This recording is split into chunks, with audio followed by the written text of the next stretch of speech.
Welcome back. I know I'm on the hockey set. I apologize.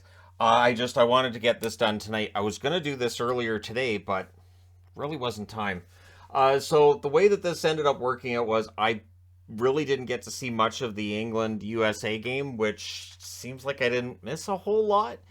And it is one of those things, right, when it comes to football slash soccer, that you will have scoreless draws. And sometimes when you're looking at the round robin play, it might not be that exciting. But let's take a look at the last couple of days.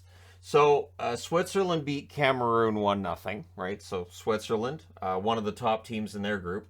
Uruguay has a scoreless draw with South Korea. That's something South Korea will take all day. Portugal beats Ghana 3-2. So Ghana with a couple of goals, which is great, but Portugal with the win there. And of course, the whole question of whether or not Portugal's going to finally win this, we'll see. There's a very famous player who people would like to see win the championship, right? Or some don't want to see him win it, I would think. And then Brazil beat Serbia 2-0 because it's Brazil and they're due for a really good tournament. So in today's, Iran ends up scoring a couple of goals in injury time. The Welsh goaltender chose violence, gets the red card.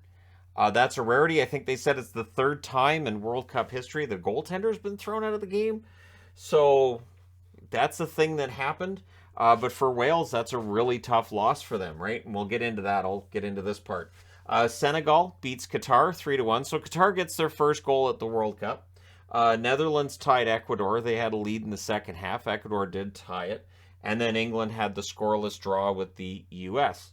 Now, upcoming on Saturday, starting in about like 3 hours from now, Tunisia will be against Australia. So when this uploads, I guess people in Europe will be happy to see it. You'll be up, you'll be having your breakfast. Meanwhile, I'm going to bed.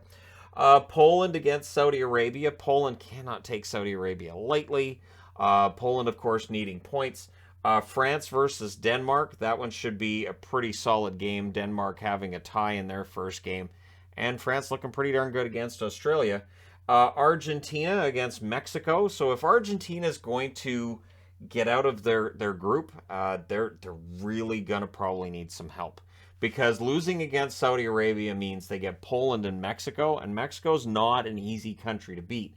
So we'll see how that one goes tomorrow. Then on Sunday, Japan is against Costa Rica. That'll be an interesting one. And the Japan's at the top of their group. Costa Rica got spanked 7-0 in their first game, so they got to bounce back.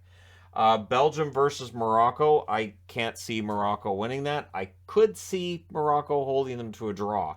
And if that did happen, then the questions would start to be asked about whether or not Belgium was really good enough to win this thing, right? In that against Canada, they didn't blow Canada out. It was only a 1-0 game. So if Morocco can hold this to a draw, there may be some questions asked about Belgium. Croatia against Canada. That one starts at 7 a.m. my time. I'll be up when that one's on. I'll be able to watch some of it. Again, I'm just hoping that Canada has a good showing. I don't care about the wins or even draws. To be honest, I just want to see Canada play well, which I felt they did against Belgium. And then Spain against Germany, which normally would be a battle for first, right? In this case, it's Germany battling for their lives.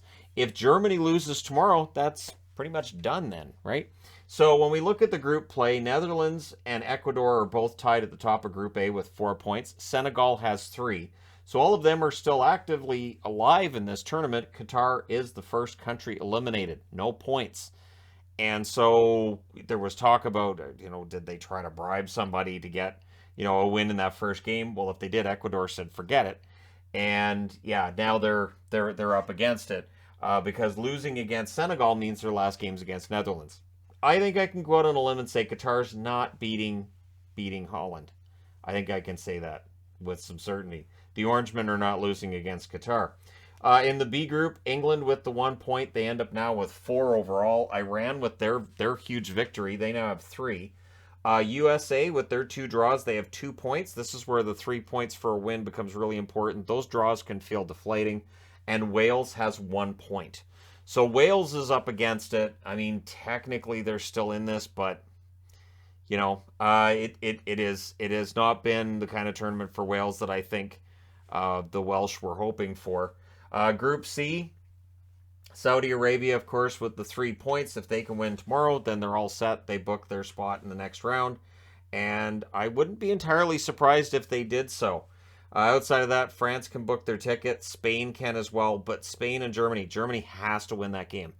If Germany doesn't make the round of 16, that would be an absolute stunner. The fact that they wouldn't win the group is not a huge deal, but if they don't actually make it out of the group stage, that would be absolutely remarkable. And yeah, so we'll see how it all turns out. But let me know your thoughts in the comments section below. Which teams impressed you the most, and why is it Spain? Or which team do you think is going to run the table here, and why is it Spain? That kind of thing. So let me know your thoughts in the comments section below. As always, don't forget to hit like and subscribe if you're browsing your way through. You just happened upon this video. Thank you guys so much for the fact this channel's past 22,000 subscribers. That's great. So while the hockey channel year over year appears to have dropped in views by about 10% from the year before, there's a lot of extenuating circumstances that would lead to that, which I knew anyways. But yeah, this channel's actually doing quite well. So thank you guys so much for that. And I look forward to reporting on this again a couple of days from now and seeing where things are at. So let me know which teams have surprised you the most for the good and for the bad in the comment section below. Don't forget to hit like and subscribe if you haven't done so already. And hey, thank you guys so much for all your support. I'll talk to you again soon.